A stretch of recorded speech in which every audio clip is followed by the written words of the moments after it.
Hey guys, welcome to the Seeds Storyteller Series with my dear sister, Nilmini Hecox, coming to you together, which we love. I mean, the side-by-side video works, but this is a blast. We happen to live in the same city, which is awesome.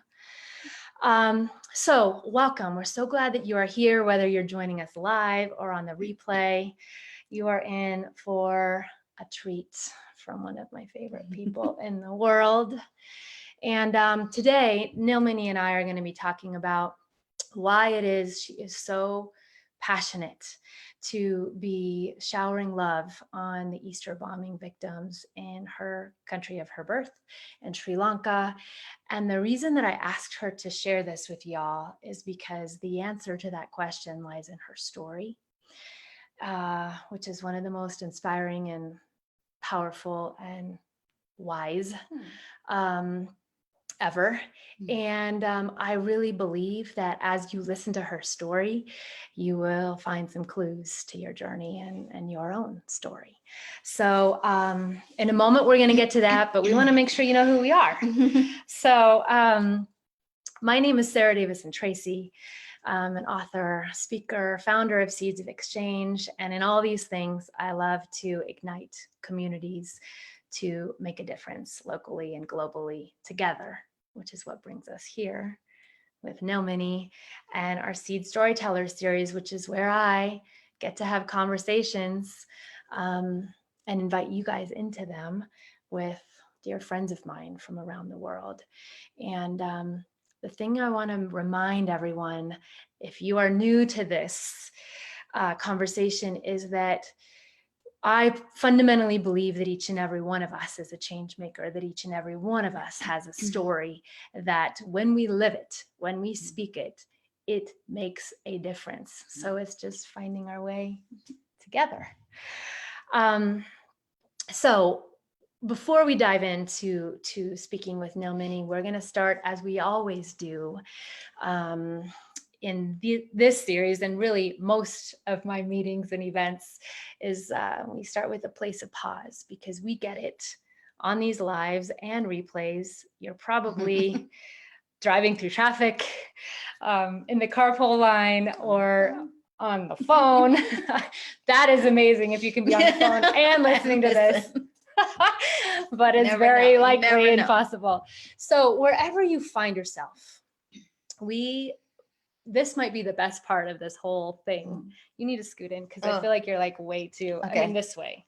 Okay, we were doing, yeah, there we go. Okay. She's like too off frame. Anyway, so we want to make sure that you have a moment to catch your breath, because whether you know about what happened on Easter Sunday in Sri Lanka, and the bombing that happened there, which we're going to talk about more, or whether you've had a really hard day, either like life can be hard. So we want to just take a moment before we get into the hard and the beautiful and the inspirational and the community, all of it, that we take a moment to take a breath and to find a place of pause. So I'm going to read. I'm going to put my glasses on because I should have getting my old. Glasses. You can borrow. Okay. And what I want to read is this kind of free verse / spoken word poetry from my book Soulfully Ablaze, and then take a place of pause, and Nilmini is going to add to it. She's going to be the icing on the cake. So like I said, take a breath. If you can, close your eyes if you're not driving. And open your heart and your mind to the purpose pulsating within you. What is the desire of your heart that will take your breath away? Yeah, that one. The one that is calling, summoning you to say yes, to act out, to step out, and to courageously claim that this is the time. Invite in the sort of love that propels and emboldens bravery. If fear pipes up, tell it to take a back seat. Turn down the volume of its clamor.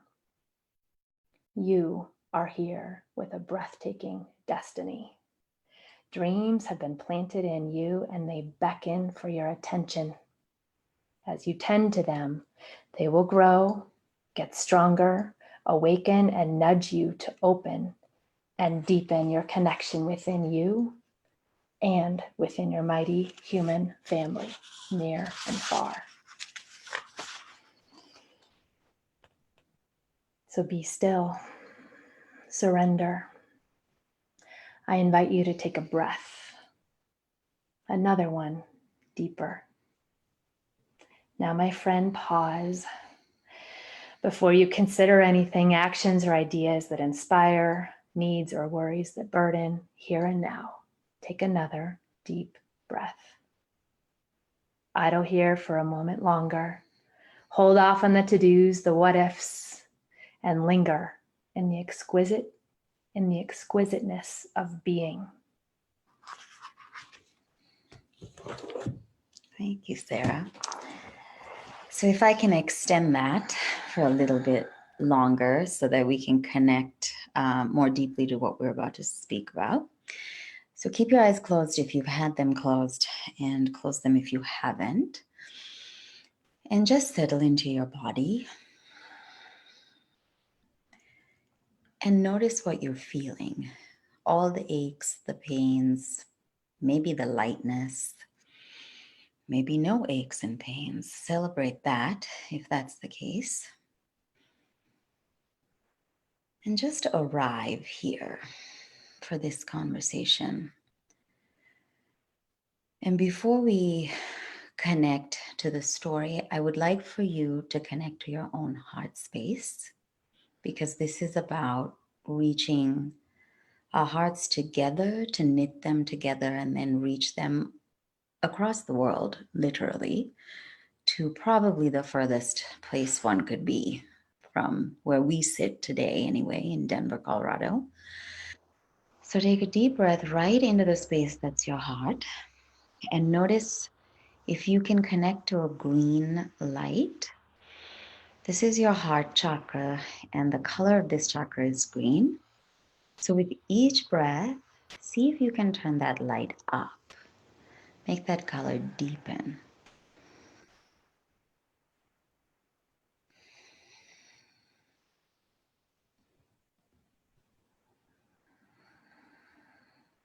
Take 3 more breaths right into that space and let the green light surround your heart.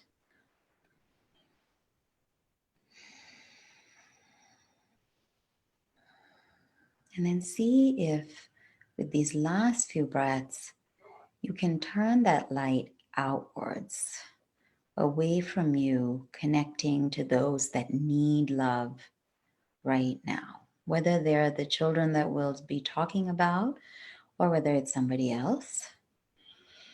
Take one final inhalation and one final exhalation to connect to whoever needs to feel connected to this community. And then slowly open your eyes. Thank you. So welcome back, y'all. For those that are joining us, we just wrapped up a amazing moment of breath, prayer, pause. This is the Seeds Storyteller Series with one of my dearest friends, Nilmini Hecox. And we are talking with her today about her story, including her passion and her commitment to shower love on some children and communities in her birth country of Sri Lanka that were impacted and survivors of the Easter bombing in Sri Lanka this year. So you'll find in the write-up of this live all kinds, I call it the vortex of connections. You'll find all kinds of links. So please, after this is over, please dive in there and loop in with Nilmini and me at Seeds of Exchange and our partner, Educate Lanka, that Nilmini will be talking about. You can kind of go down a beautiful rabbit hole of interconnection. So what we are going to be talking about today is story and the importance of connecting our story with one another and continuing to reconnect it throughout life. And so I asked Nilmini to share with us and honor us by sharing a bit of her heart's passion right now, with her people, her family, her friends, her country of Sri Lanka. So that's where we're going to start. Right. Will you, for those that don't know what happened on Easter Sunday this year, will you give us a context of what happened and how it impacted you? Yeah, so on Easter Sunday, if you don't know, there were three churches attacked in the morning during the Easter service in three different locations in the country. And then there were, I believe, three hotels also that were hit. The way I see it, it definitely was, attack on Christianity and Christians. I happen to be Buddhist, but that to me is a clear reason for these attacks. The hotels make sense because typically it's foreigners, and people assume that that means that the majority of them are Christian. So almost 300 people were killed in all of these places. It was coordinated, so it all happened very quickly, much like what happened on 9/11 in the US. So I think for context, if it's hard to imagine, or maybe 300 doesn't feel like a big number, although it is, it's on the scale of what 9/11 was for Americans. So it was huge and it rocked everyone. I was in Denver with my family, and I was woken up. My husband came into the room and said, "You should call your family because something's happened." And the thing that was really terrifying in that moment for me was I grew up in Sri Lanka. I grew up during the 30-year war. I've been close to explosions. My father has been in an explosion when they hit the parliament. War has been a very real presence in my childhood, and didn't realize that I actually had those scars still, and that they were not really healed, because in that moment, that's the place that I went to, that feeling of who was there, how do we find out, is everybody okay? And it's very different when you're literally across the other side of the world to get those pieces of information, as opposed to when I was a child and living through the war. It's a phone call, it's a lot easier to get that information. So I'll never forget that. And the other time I felt that way was actually when the tsunami hit. It was, it wasn't a terrorist attack, but it was the same kind of, immediate trying to figure out, is everybody okay? And everybody in my family is a lot of everybody's, because it's a lot. My father is one of 10 and my mother's one of 7, and everyone has multiple children. And so it's not like, 3 cousins. It's more like 100 cousins. So it's tough, So that was awful. And then along with everybody else throughout that day, I was listening to the news and trying to figure out what was going on. So, and the strange dichotomy was that I had to actually go through Easter morning with my family here, knowing or not knowing what was happening there. And it's in those moments, I've lived in America now for well over 20 years, but it's in those moments that I feel so incredibly far away, so incredibly lonely, and so incredibly homesick. It's in those moments. So it shook us all. It shook us all. And when I spoke to my parents, thankfully everybody in my immediate family was fine. But they were shaken up. And, it's really interesting because my parents were how old you and I are now when the war was going on. And they were living through the same seasons that you and I are living through, raising children, trying to get them, through school, to activities. And to think that they had to do what we do in a war situation, I didn't think about that because that was my reality, but they were doing that. So it was so interesting, speaking of sort of like trauma, and post-traumatic stress. When I spoke to my mother, like her voice was dead. Yeah. Like she was just completely, and she said, you know, in Sinhalese, like hodala dalavagi, like it's like you've been washed out. Wow.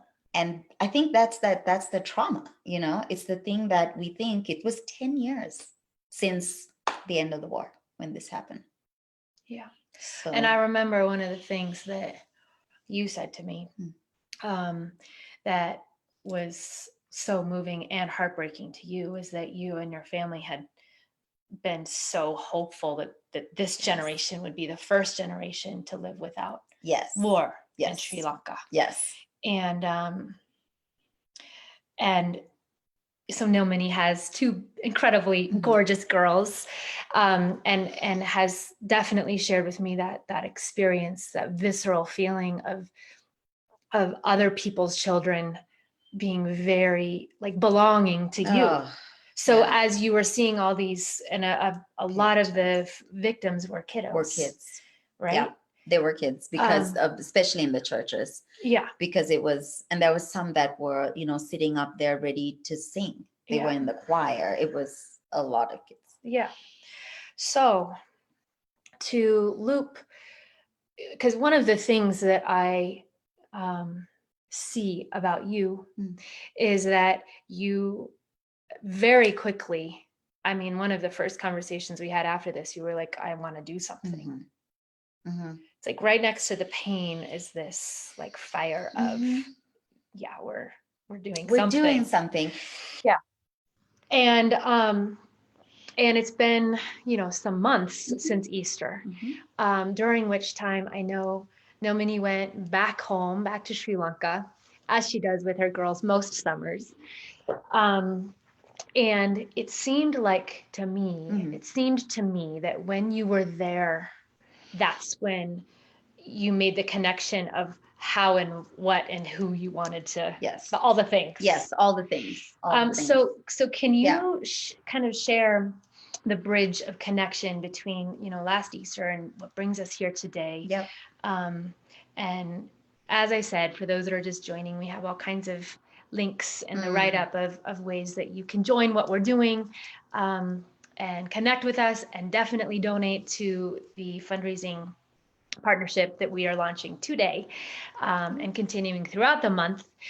But will you just, because there's fundraising endeavors all over the place. Our email and social media feeds are full of them. But what I believe is so special and so important about what Nilmini is inviting us to is it's intimate, it's connected, it's she knows the communities, the churches, the streets. The founder of the organization that we're partnering with is like a friend of her cousins. It's very family. It's in the family. Very family. Oh, what's the with love towards our kin? Yes. In Sinhalese. So we actually did this event on Wednesday to kickstart the fundraising, and it was very successful. And we called it Parapurata Premayang, which Parapura is the next generation. It's your kin, and Premayang means with love. It's a higher love. It's regular love. It's adare. Prema is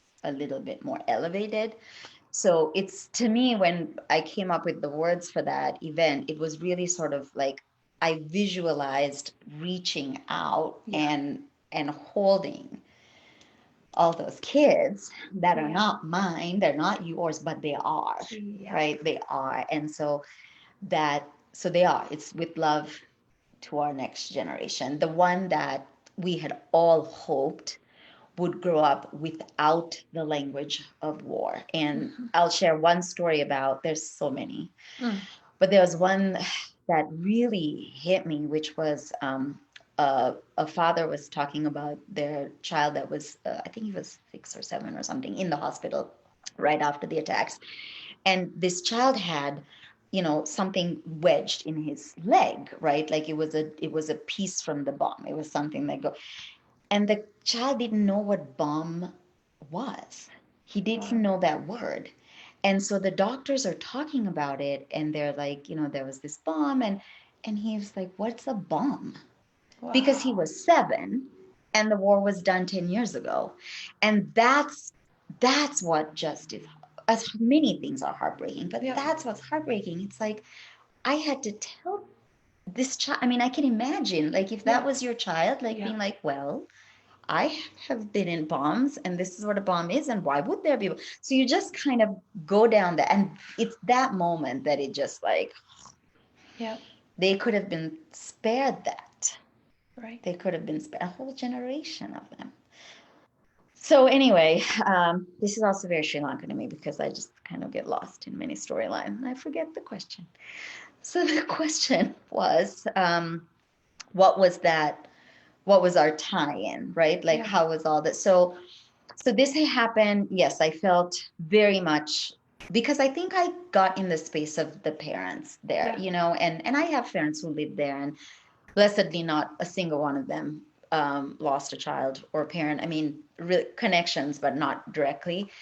And I just thought, like, what if that was me? What if I was there? What if we had gone to, because we're not Christians, like we would have gone to that hotel. In fact, one of my cousins told me while I was home that that was their plan, was to go and take her two kids. And they had had a late night the night before. And that morning they slept until 8:30. And so they didn't go.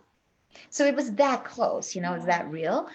And so I felt immediately that, something needed to happen. And I have to say this, and if people out there know my friend or go to the pictures of the event that we did, my friend Leah Oliver had so much to do with helping me realize that we can do something, that I was not alone doing it, that there were others in my American village that would respond if I requested. And as much as I thought I could make asks all day long, that was not a problem for me. When it was something as personal as this, I really choked. I Yeah.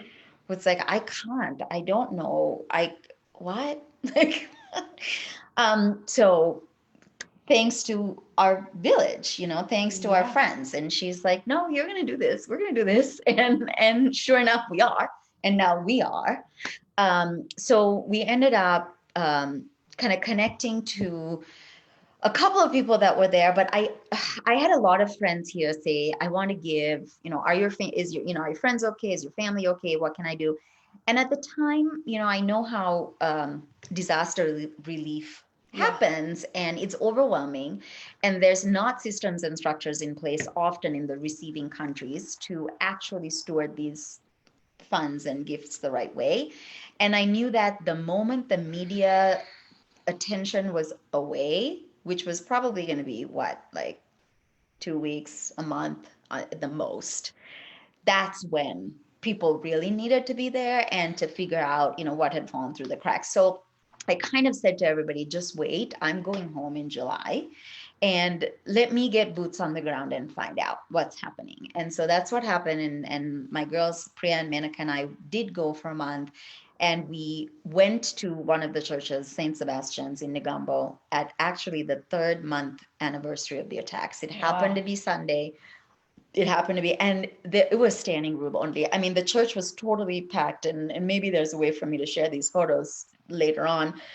But they had tents and the grounds surrounding the church. You couldn't see inside, you heard it, but there were people everywhere. And then there was very much an interfaith support and collaboration and a call, like right after the attacks. There's pictures of Buddhist priests, priests from the Muslim community, everyone coming together and literally like cleaning up, Yeah.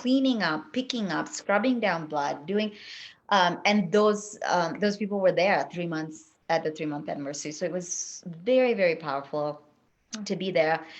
So we made the connection. We connected with a couple of organizations kind of around that parish that Mm. were doing work related to counseling and psychosocial support, things like that, which was fantastic to see. We met some of the kids that were, receiving those programs. My kids and I, one of my favorite memories from July is we were just in the house talking to the volunteers, and then this boy comes over, and he lives next door, and he had lost his mother and father on the day They both died. He's 11, I think, 11 or Wow. 12. And then his grandmother was wounded and she was in hospital, but then she died like 2 months after. So the volunteers who had been working with him said, he was just starting to be okay. And then the grandmother died. And he would come home and ask, like, Achi Honda like, will my grandmother be okay? Will she be? And I mean, they don't know what to say, right? So, but Wow. that was the hope that he was riding on.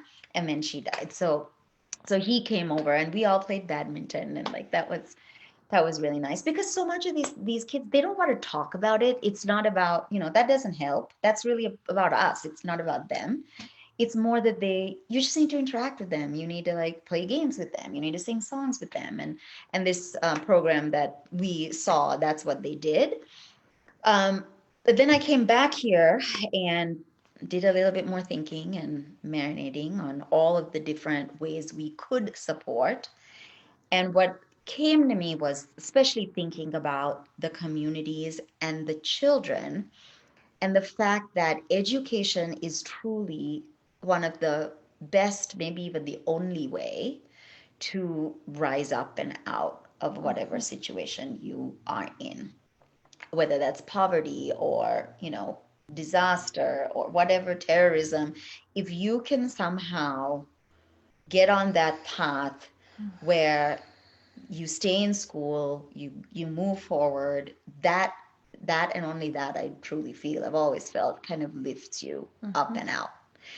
And that was my thought. I was like, who's going to pay for these kids' uniforms for their, because all school children have to wear uniforms, and they're not Mm. expensive, but they're also like, if your father's a fisherman and he's, was out at sea and your mother died, which was a true story, and he comes home and he's completely, upset, he's not going to go out fishing, and he actually has to stay home to take care of the other children. So it's just kind of like, okay, how do we get these kids back to school? How do they go to school? How would they go? And so the connecting piece was educate Lanka. And again, I have to, this all Lee Oliver. Yes, I know the CEO, and yes, my cousin was one of the original members of this organization. I didn't really connect it. That's why we need each other. I didn't connect it. I was like, I don't know, how do I want to? And so she sent me. She was doing all this research, and she's like, here you go, like, maybe this organization. And I looked at it and I was like, oh my God, like, of course this organization. Like, why did I not think of this? So one thing led to another. I mean, this all happened very quickly, Yeah. because this is October, 4th, and we just had the fundraiser, and I didn't get back till August. Like, this all just happened. Mhm. And that is, I believe, Yep. when you are in flow, when you are in the way of what you are meant to be doing. Yep. And then the things start to happen, and the people start to show up, and the people call you, and then they're like, oh, I also know so and so. So it's just like, the community heard the call. I didn't even call out. Somebody else did, and Yeah. it like was like, okay, here we are. So we connected with Educate Lanka, and what they do is they support children through micro scholarships for a long time. So to and through university, if that's their path. A lot of kids will go through 12th grade. It's called A level. And then there's lots of other opportunities for them. After that, that's, employment related. But it's about long-term sustainable support. So another thing was, when I was home in July, I actually saw these like danes, which is givings, right? Like alms givings, where people would like give all the families, bags of rice and bags of dal and I'm like, well, at some point it becomes more than the dal and the rice. Like, how much, Yeah. and and I was like, okay, well, this is why this long-term sustained support of these children, that we let them know that we haven't forgotten them.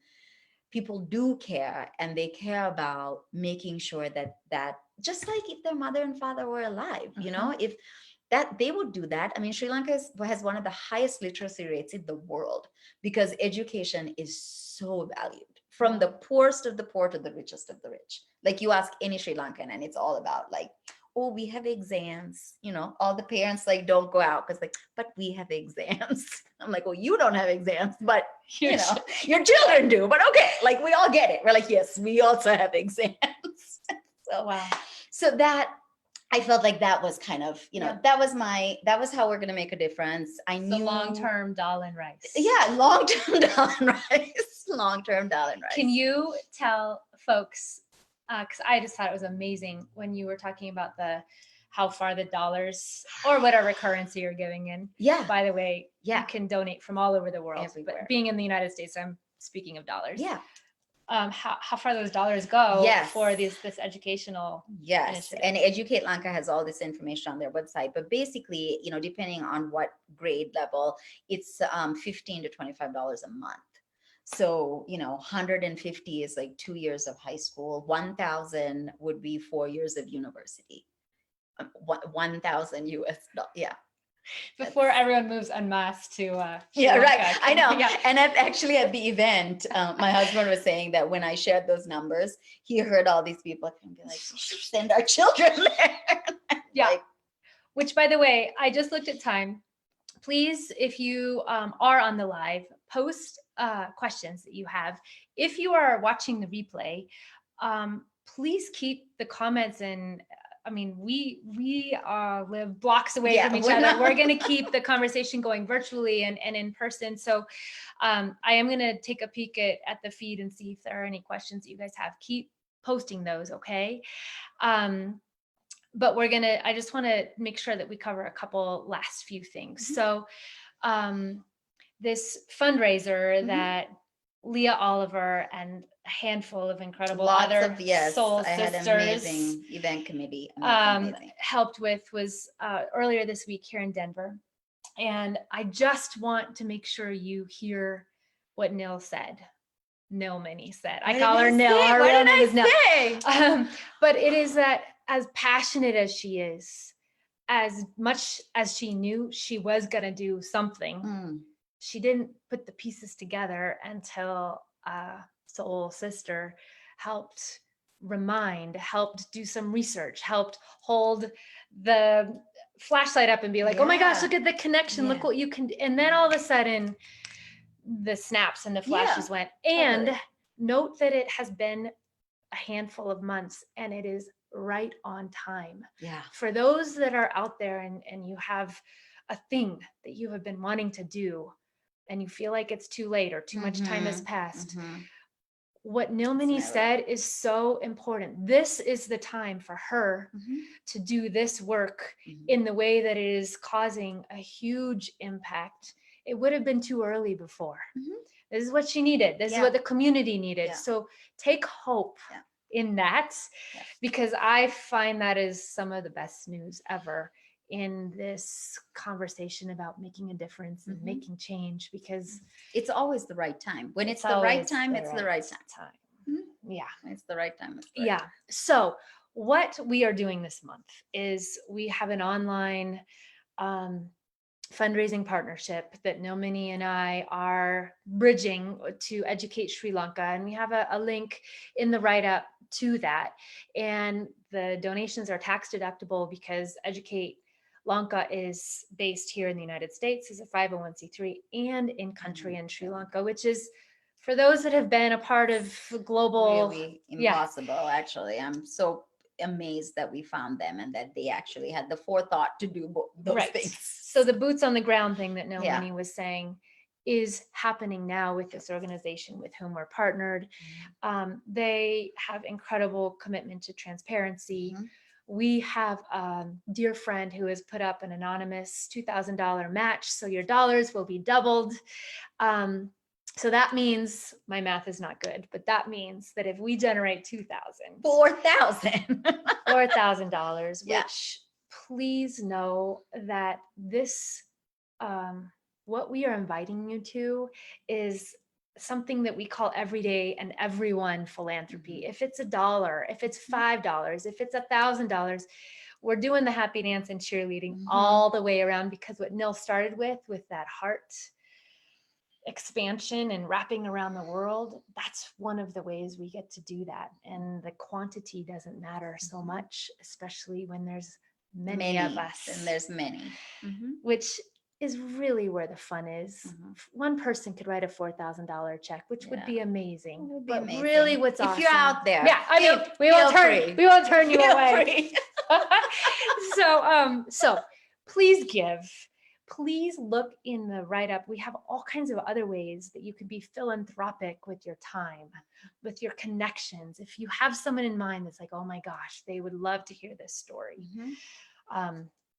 Year-end giving is coming up for some people that have lots of money to give. Yeah. Like, share this with them. Mhm. That's another way to be philanthropic. Totally. And if I can just add Please, one thing because I'm going to look at my that. notes and our feed Okay. here. So talk about. I do go home every year and have been since my youngest, who's 11, was 6 months old, so it's a long time. And I used to go home prior to that. So what I'm hoping to do that actually I had dreamed of, but I never really knew how, was that this is kickstarting a longer term relationship between children in Sri Lanka and people in the US or wherever you're tuning in from, because lots of amazing things can happen, things that we haven't even dreamed of actually. And Educate Lanka is very responsive to these things. I know of a couple of things that happened with like a group of kids from Sri Lanka actually going to the East Coast and spending time with some school, a school there, a private school there, life changing for these children. And I don't know if that's something we could do, but to kind of piggyback on what Sarah said, of like, if this speaks to you, think about how you might want to help. We all do other things. I mean, as much as I'd like to think that this is what I do full time, I'm actually a realtor and I don't do this full time, but it's now starting to feel like I do this full time, which is probably okay. But this week you have this been week full-time. this week I've been doing this full time. But there's just more that can be done, and then none of us will carry the burden on our own if there are others who say, hey, I have this connection, or hey, what about this? So I think no question is silly. No thought, vision is crazy.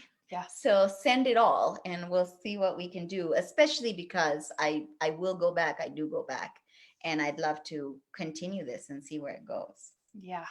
And in terms of kind of the gift and the power and the call for us to all do whatever it is that is drawing us. And please just pay attention to that, because if you're drawn to give money, great. If you're drawn to share connections, great. That's what happens when we all work together. There's plenty.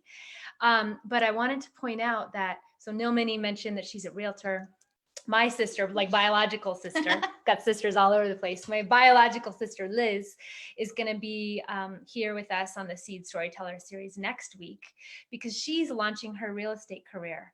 And she has chosen at her launch party to have the funds go, because everyone's like, what can we do? What can we bring? And she's like, I don't want you to bring any food. I want you to bring some money to be a change maker and help build community in Sri Lanka. Yay, So Liz. I mentioned that because it's really important to know that Nilmini is, selling houses to send her own children through school. Yeah, that is her career, her vocation, her calling right now.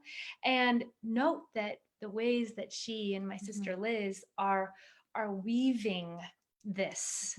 It's like the mortar in between all the other things that everyone has, going on in life. So please know that whether you feel you have just this much room in your mortar to make a difference, to do something that will light up the world and make the world brighter, bring it. Yeah. And if you have a lot of mortar, bring it. But there's always seasons. There are always seasons. And I'm sure you've said this in the thing, but I mean, Sarah and I've known each other for a long time, when our now 14-year-olds were 6 months. So that's a long time. Book babies at the library. Park Hill Library. But and there are many times that we've had this conversation through the years to say, what is that? What does it look like? We have a lot of things that we share in terms of values and commitments and desires to live and be in the world. And you can't force it. No. Like you can't. I love what you do in the beginning, where it is that call to be still and listen, Mhm.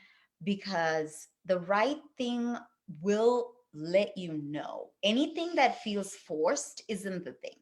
Yep. And you have to like know that also, Yeah. because we all get so many requests, right? Like, and honestly, this might not be your thing, and that's okay. But Yeah. like, if this is anything other than just say, there is that knowing, that like light, that something that happens when you know this, I'm gonna do this, I'm gonna do this, and I'm gonna ask my friends and like cry and be like, help me, because I don't know how to do this. And then Which is what you did. which is kind of what I did, which is sort of, I was like, I can't do it, I don't know what I'm doing. So I need to get that. Okay, there we go. Sorry. many times I did that. Like, Yeah. I think the day of setup of our event, I looked at one of my event committee, Sujata, and I said, why didn't any of you stop me? What am I doing? Literally, I was like, what's happening? And if I can say, we raised $10,000 that night. And there weren't hundreds and hundreds of people. No. It was a I think we had like 50 people. A committed crew of people who love you, and we're happy to join the fun. Oh, thank you. The other thing that I want to make sure, holy guacamole. Wow. This happens to us, Sarah. This happens. I'm sorry. The other thing that I want to make sure, two last things as we kind of wrap up and move into, for us here in Colorado, it's Friday night. It's actually more like Monday for me, because I probably work tomorrow. Right, because as a realtor, there's some houses to hold open. Some houses. So the two last things I want to make sure that we mention is that we believe, if you're watching this live or on the replay, that it's the stuff of destiny. And so, like Nilmini said, if your thing is to give money, to connect with our team and join and do all kinds, share your crazy ideas, as she said, please do. If you are on here because you yourself are in a place of great struggle, heartbreak, insecurity around you, of you may yourself be in a place of war or violence or famine or struggle, or you may just be plain overwhelmed in the midst of having plenty. We want to make sure you know that our hearts are with you. Our hearts are literally, before we went live, we thought, whoever's on the other side of this camera, we want to just have this sense of like profound connection. And tie with.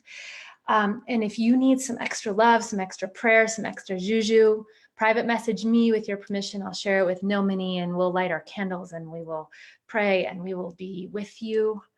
The other thing that I want to ask and invite, again, on the replay or in the live, is take with you, and please bless us and give us the gift of sharing one thing you learned, one way that you want to commit, one thing you want to do as a result of being a part of this conversation. And you really are a part, because that is not just to like say it's a good thing to set an intention. It's a powerful, it is the way that the things move from inspiration to action. And share it with us, because as Nilmini shared like 5-6 different times, that is how we're sitting here today, because of her tribe of people. And so please share it with us and with some, like a live physical person, sitting like close to you this weekend, you're having coffee with, like, what inspired you? What did you learn? And what's one thing you want to do? We'll call that inspired action, and take that with you. So before we wrap up, I'm going to ask for one last, what is one thing you want to leave everyone with? Because as often happens, we're out of time. We're out of time. Oh my gosh. I can't do one thing. I know. We're not good with the one thing. So bad. The 3 words. The 3 words, everything is just not helpful. We have many words. Many. I don't know. I think I think more than anything, know that there's people who may look different to you, who may live in a very different place than you've ever seen, or I mean, that you just can't even imagine. And know that they actually wake up in the morning and think the same things. If they're parents, they think about how are we going to feed our kids and what are we going to put in front of them and how am I going to get to work and when something rocks their world, like what happened in Sri Lanka, try to put yourself there because they're just like you. They're just like you.